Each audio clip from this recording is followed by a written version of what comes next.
Genesis chapter 2.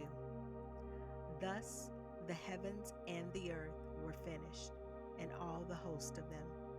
And on the seventh day God ended his work which he had made, and he rested on the seventh day from all his work which he had made. And God blessed the seventh day and sanctified it, because that in it he had rested from all his work which God created and made.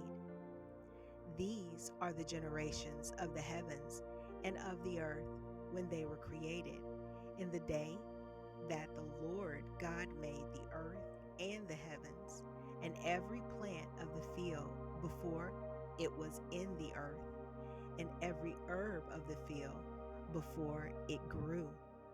For the Lord God had not caused it to rain upon the earth, and there was not a man to till the ground. But there went up a mist from the earth, and watered the whole face of the ground.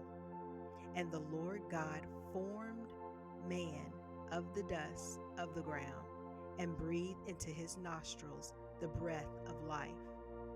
And man became a living soul. And the Lord God planted a garden eastward in Eden, and there he put the man whom he had formed. And out of the ground made the Lord God to grow every tree that is pleasant to the sight, and good for food, the tree of life also in the midst of the garden, and the tree of knowledge of good and evil. And a river went out of Eden to water the garden, and from thence it was parted, and became into four heads. The name of the first is Pison. That is it which compasseth the whole land of Havilah, where there is gold, and the gold in that land is good. There is bdellium and the onyx stone, and the name of the second river is Gihon. The same is it that compasseth the whole land of Ethiopia. And the name of the third river is Hiddekel. That is it which goeth toward the east of Assyria. And the fourth river is Euphrates.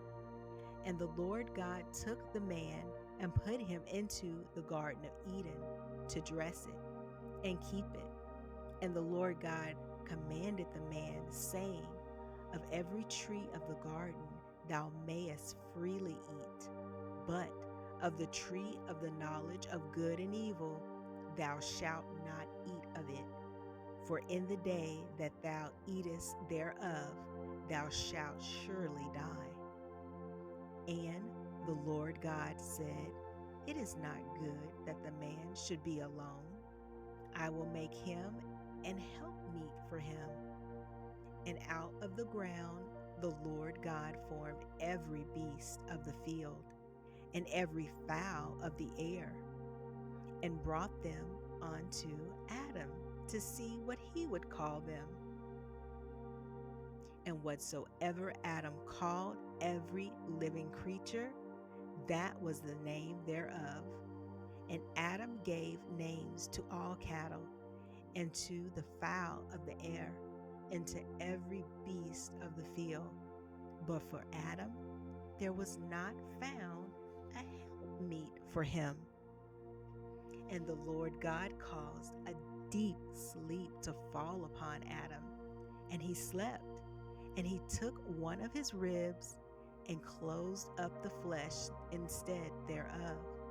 And the rib which the Lord God had taken from man made he a woman, and brought her unto the man. And Adam said, this is now bone of my bones, and flesh of my flesh. She shall be called woman, because she was taken out of man. Therefore shall a man leave his father and his mother, and shall cleave unto his wife, and they shall be one flesh. And they were both naked, the man and his wife, and were not ashamed.